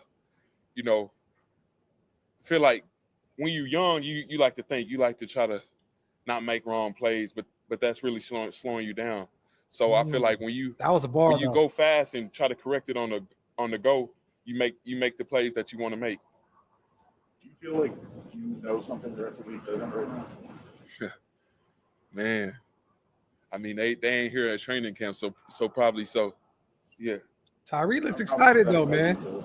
The show. Man, you know I'm excited to show up every day, and we got one more preseason game to put it on display, and then we get to the real season to be able to show it each and every week.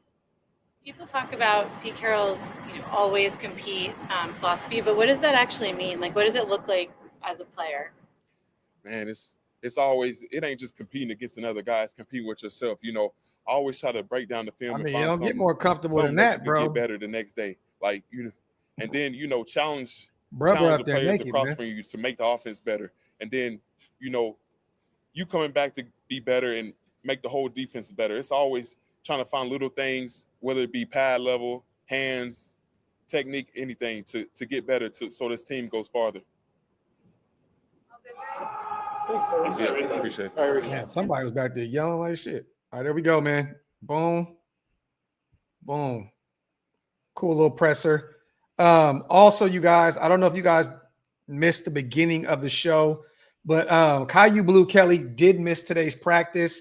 Pete did say that it was a minor hamstring issue. So it looks as though they gave the young corner a day off just to make sure, he's ready to go against the Cardinals this weekend. So, he's been standing out at practice in training camp. So they wanted to make sure that he was good to go this upcoming weekend because it's going to be a big game for him. He's trying to make this roster. So they want to make sure that the hammy is good to go against Arizona. So once again, Caillou Blue dealing with the minor hamstring issue, and they wanted to hold him out just because, precautionary. Yeah, Primos, I definitely agree with you, man. Loved to hear from all the guys today. And I like that Pete kind of gave an update on Kuntz. It sounds as though he's kind of just in his own way right now. And it all starts right here. Coming back from that devastating knee injury, it takes time mentally to come back from that. And the good thing is Kuntz has the right people in the building to bring that out of him. The Pete Carrolls of the world, the Rob Leonards, the Patrick Graham, the Max Crosbys of the world, Adam Butler, who's a veteran, right? So, hopefully Kuntz can put it all together because it's been really, really, really quiet right now up to this point, with Malcolm Kuntz at camp. Yeah, Terry, this is facts. You can tell that Tyree has a ton of more confidence right now. I'm hearing good things. And then once again, for all my tape watchers, go back and check out some of the tape on the Niners and the Seahawks. He is ready for a big season this year. I'm excited about our former first-round pick and Tyree Wilson.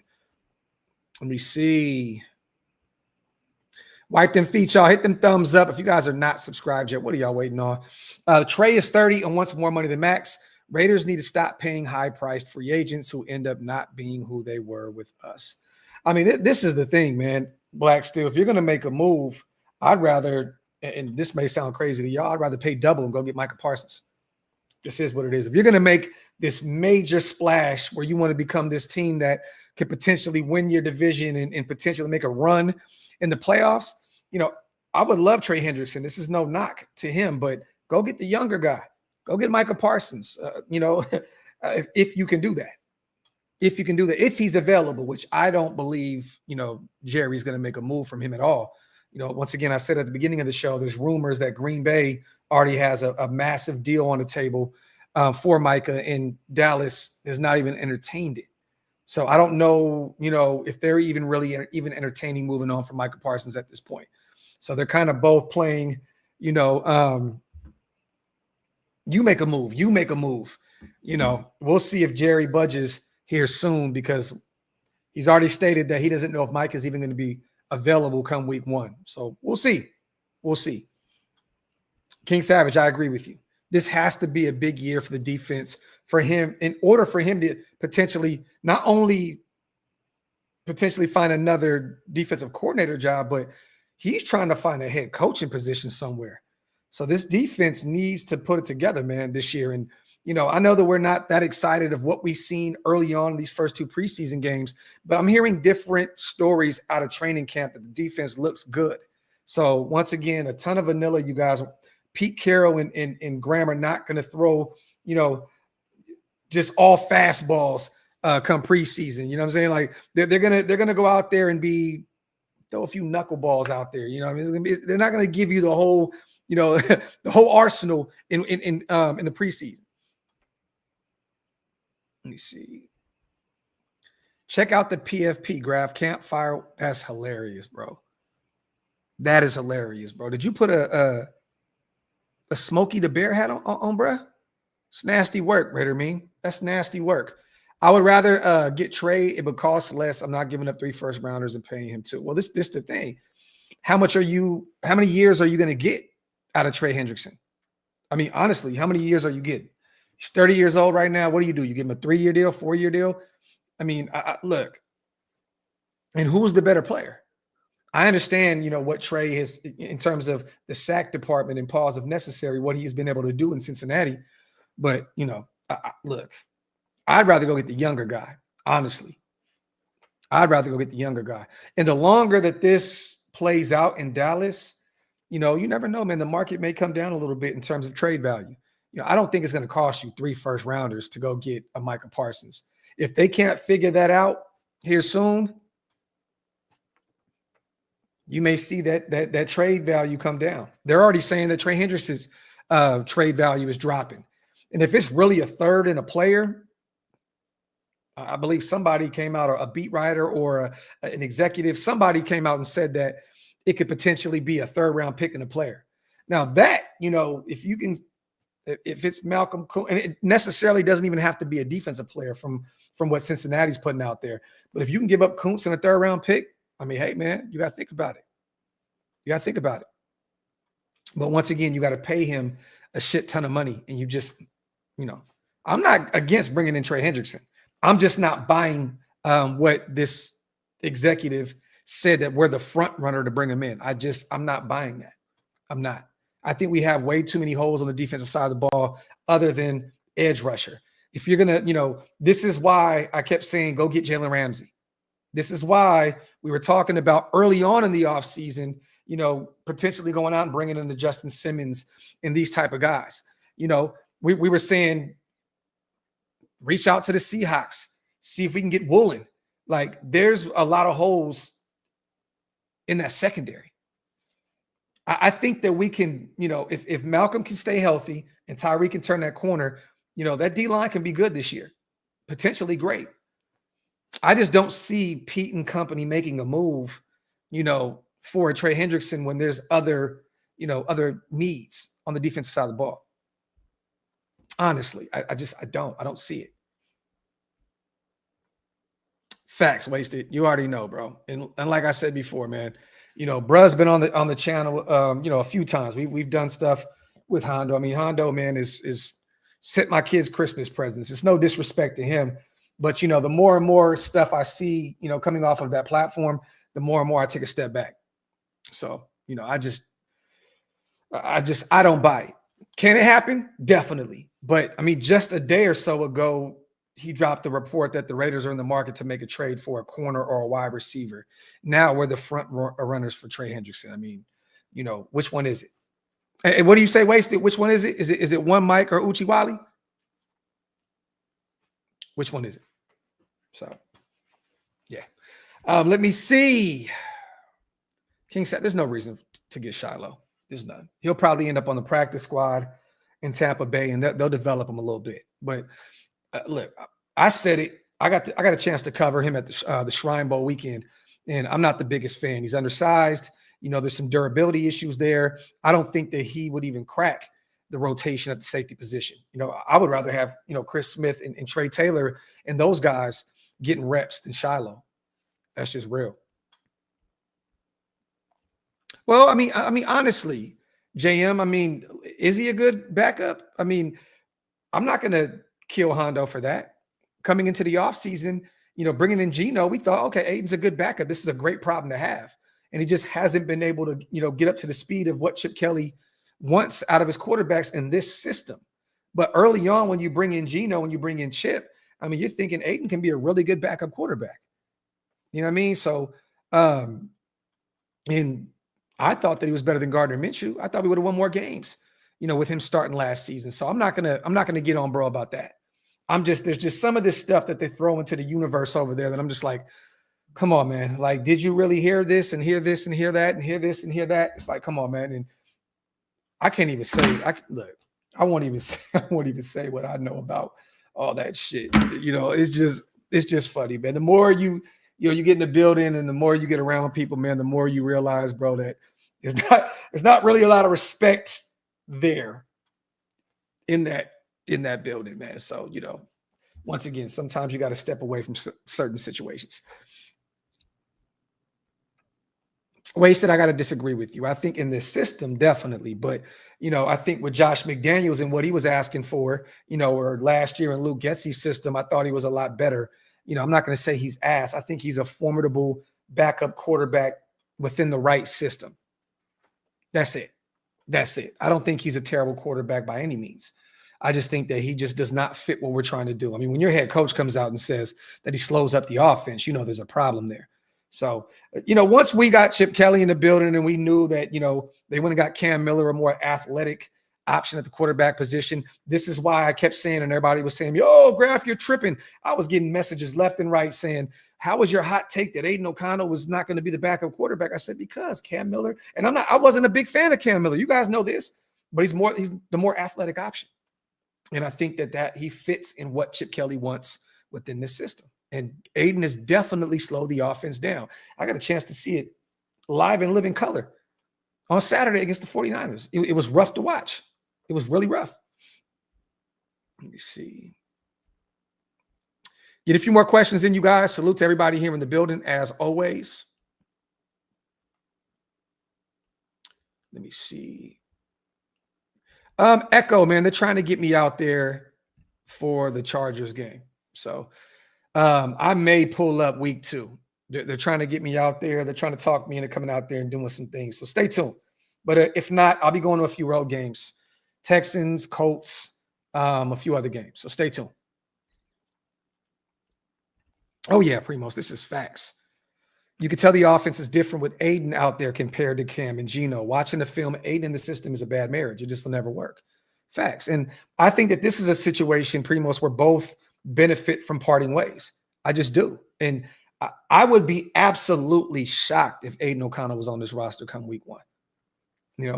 I could be completely wrong, but I just do not think that he fits what they're trying to do. The mode of this offense does not fit what Aiden's trying to do. It's just real shit. So I think it'd be a mutually beneficial to part ways with Aiden O'Connell. He can go somewhere else that fits what he's trying to do, more of a pocket passer, more of a less unathletic type, situation. Once again, send him to New England. Let him go out there to the guy that drafted him, Josh McDaniels. Why not? Have him back up Drake May. I think it'd be a perfect marriage out there. Let me see. I mean, Danny, no. We've seen that with him underthrowing Dante Thornton, which would have been, like a 60, 70-yard touchdown? So, I think that Aiden has an arm, but once again, we're not comparing his arm anymore to Minshew. We're comparing his arm to Geno Smith, you guys. So let's not act as though last year we weren't, praising what his arm was compared to Minshew. Does he have a rocket forearm? No, not at all. But compared to Minshew, he can definitely take the top off of a defense more than Minshew. But now we're comparing him to Geno Smith, and there's just no comparison there. There's just none. Geno, that is his bread and butter, throwing a deep ball. And Aiden doesn't have that in his arsenal. Because now you have a ton of speed.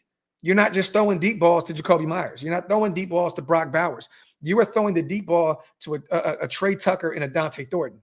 There's a ton of speed on the boundary between both guys. So, yeah. And once again, Danny, he can't scramble. There's no run ability over there. Let me see. I do. Because Drake can do it. Drake May is very underrated with his legs. Oh, you said ruin Drake May. I thought you said run Drake May. I don't know. We shall see. I think Drake May is a good quarterback. I liked him a ton coming out of North Carolina. You know, a lot of people disagree with me, but we'll see. We'll see. I hope he ruins them week 1 for sure. But I'll tell you this, just win, baby. Josh McDaniels is going to want to beat the Raiders very bad come week 1. So I do believe that New England team is going to be very well prepared come week 1. Vrabel's going to have that defense playing, you know, like their hair is on fire, and Josh McDaniels has a grudge against our organization. So offensively and defensively, I think they're going to show up on both sides of the football. It's on us to go out there, travel far east, which is already a tough assignment as is, to go out there and win. So we'll see. We'll see. My Raider me, no, not at all. I think that Brian Robinson has the same issues that Zamir White has. You know, there's no vision. You have to question his vision. I don't think that it makes a ton of sense for us to go bring in a Brian Robinson. I know he's had, like 2 back-to-back years where he's had like 700, 800 yards rushing. But no, to me, and you may disagree with me, this is a Zamir White type situation. They both kind of have the knocks on their game are both very similar. Brian Robinson's issue is his vision. You know, he has an issue finding those gaps on the offensive line and getting loose. So why make a move for Brian Robinson when you already have a Zamir White in the building? You know, it's going to be tough for Washington to move off of him. I know they held him out their game last week, and they're trying to move on. They'll probably get a late round pick for him. But I don't really know who would bring him in at this point. You know, I'm not that big of a fan of Brian Robinson. And I've spoken to a few other guys that cover the Commanders, and they have a similar sentiment that they're not that high on him. Let me see. Sal, don't get it confused. I'm not afraid of Drake May at all. The thing is, they're putting a great run game around him now and a way better O-line. Will Campbell is shining out there left tackle. They've did everything they can do to improve up front to protect Drake May. And also, they went and got Trey Hendrickson, who was having a phenomenal offseason. They still got Ramondre Stevenson. They got Gibson. You know, they got kind of a 3-headed, monster there at the running back position. So I'm not afraid of Drake May. I'm not afraid of that New England Patriots team in general, but I'll say this. They're very much more improved up front, and their ground game is definitely going to protect Drake May a ton. So, and Trayvon, you have to make sure that you keep him in check, because Henderson is a home run. He's always one snap away from home run ability. This dude's a stud. We've seen it with him returning that 100-yard kick. He is a stud. He's a stud. And now they're much more, they're going to be way more prepared this season because of their coaching. Josh McDaniels sucks, but he's a way better offensive coordinator. Mike Vrabel has been, a really good head coach, Tennessee Titans. And he's built that defense up in this offseason through the draft and free agency. So it's going to be interesting to see that team. We're not going out there. This is not going to be a situation, you guys, where we're going to walk into New England and just kill these guys. They're going to be very much well prepared. They have a great coaching staff, and once again, they've improved that roster tremendously on both sides of the ball. Ron, he's good to go. He is good to go. It looked really bad in person because he was kind of leaning, but it looked like it may have been a stinger. Yeah, Primos, you have to be able to bring Henderson down. Facts, brother. Jam, I didn't talk about that yet. I like Kyle Duggan. I just don't think that it makes any sense because of that contract. They just paid him not too long ago. It was like 4 years, $50+ million. If New England ate a little bit of that contract, I would make a move for him. Duggan's a beast. I like Kyle. I think that would be a great pickup for us. Because once again, is Polamalu going to be, is that duo going to be able to get it done at the safety position? I don't know. There's still some question mark. I love Chin. I think Jeremy Chin's going to be a stud for us, but I still have some question marks surrounding Polamalu. But that contract, if they ate a little bit of that, then maybe we can come to the bargaining table and make a move. Maybe we shall see. Maybe Tom Brady calls his former organization and we can make a move. But also, once again, that contract is nasty. And I don't want to eat that. They're going to have to eat, some of that in order for us to make a move for him. Let me see. I mean, look, the thing is, we don't need to make a move for a quarterback.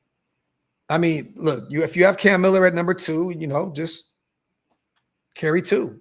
Go bring in a guy and, sit him on a practice squad if you have to. Geno is the guy. And I know injuries happen. God forbid it happens to him. But I'm okay with running Cam Miller as number 2. If you need to bring in another young guy and just sit him on a practice squad, so be it. Let me see.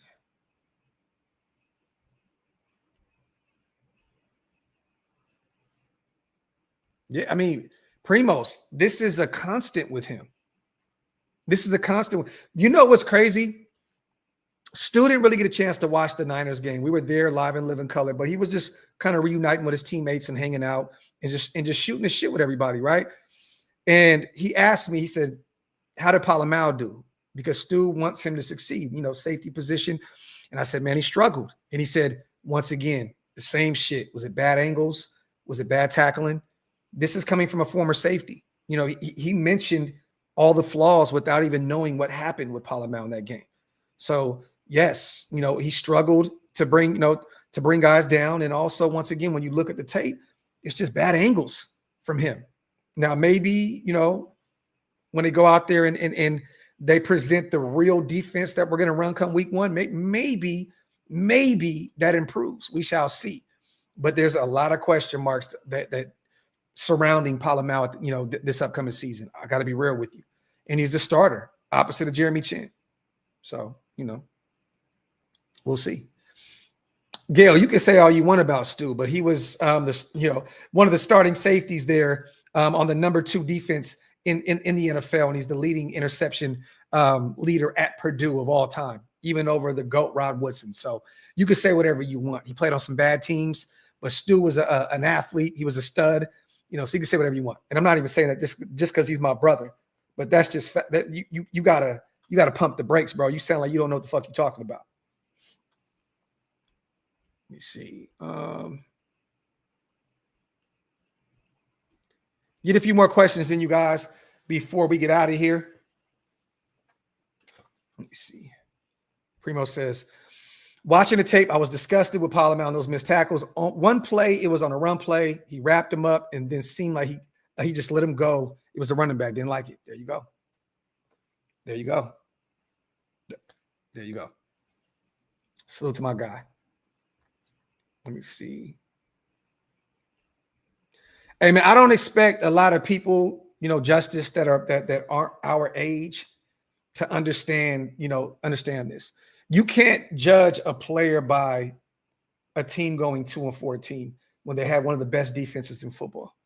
He went out there and did his job in special teams at the safety position. I mean, we got to stop. You know what I mean? Like, once again, bro, they can run their mouths all they want, but they don't know shit. It is what it is. Let me see. Oh, Big C, I agree with you. But once again, just go get you another one and place him on the practice squad. Keep an eye on Cleveland. Keep an eye on Cleveland. They have too many quarterbacks.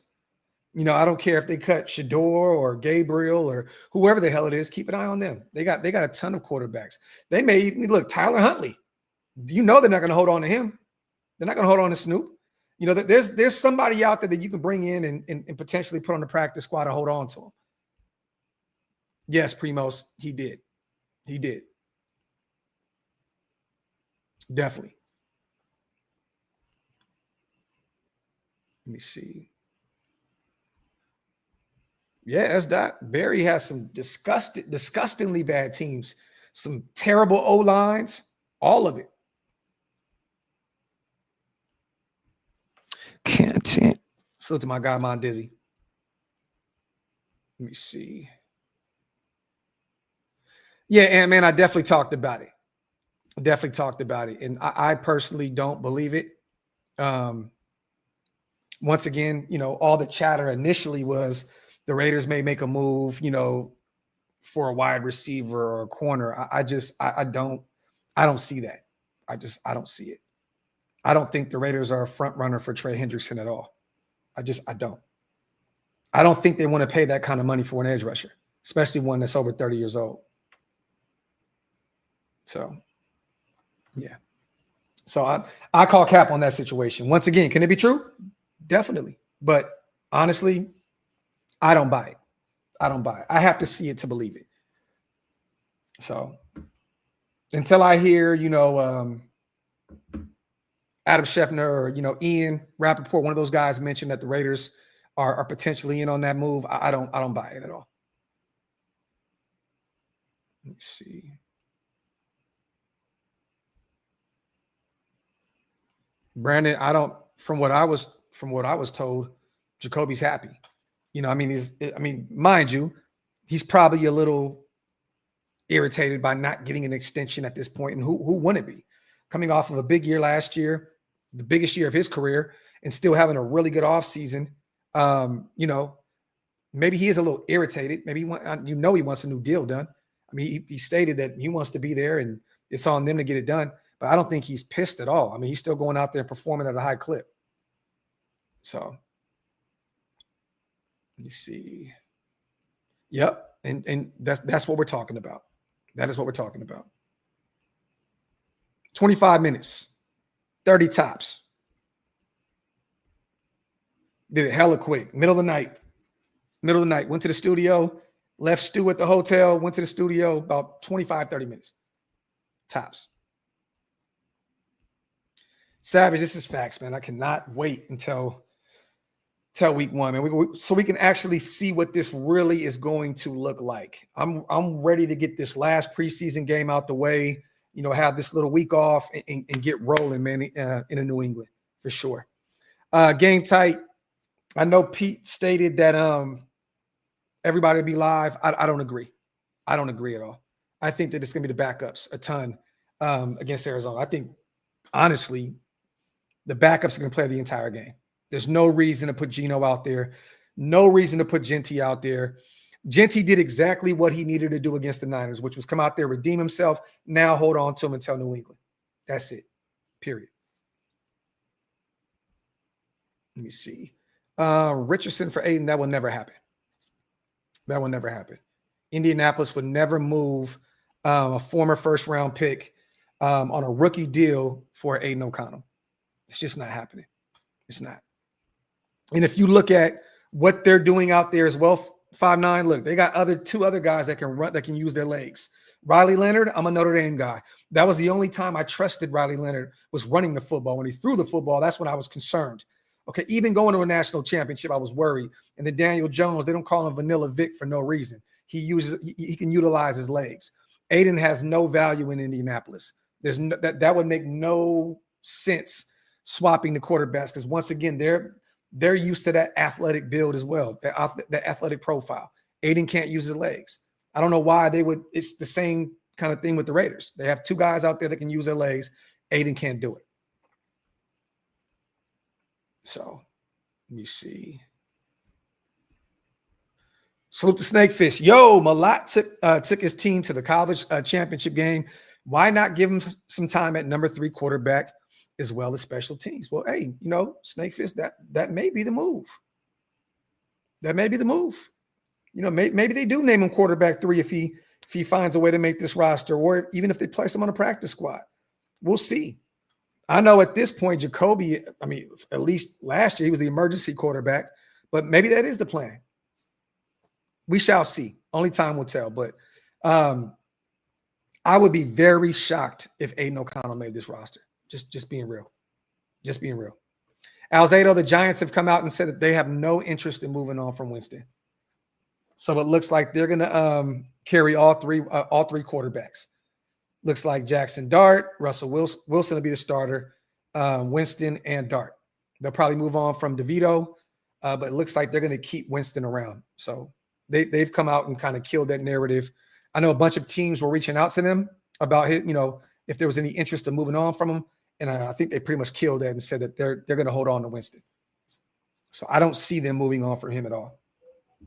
So, and if anything changes, hey, man, that'd be a great pickup for the Raiders. Definitely. He's a great leader in the locker room, big voice on and off the field. Wouldn't be against it. Danny, man, the thing is this, man. He has not been great at the next level. He has everything that you want, right, out of a wide receiver, 6'6", that big, big body boundary wide receiver. He just hasn't been able to. It just hasn't come together, at the next level. And I believe he's a former Texas product, right? Longhorn. I don't know if he makes this roster.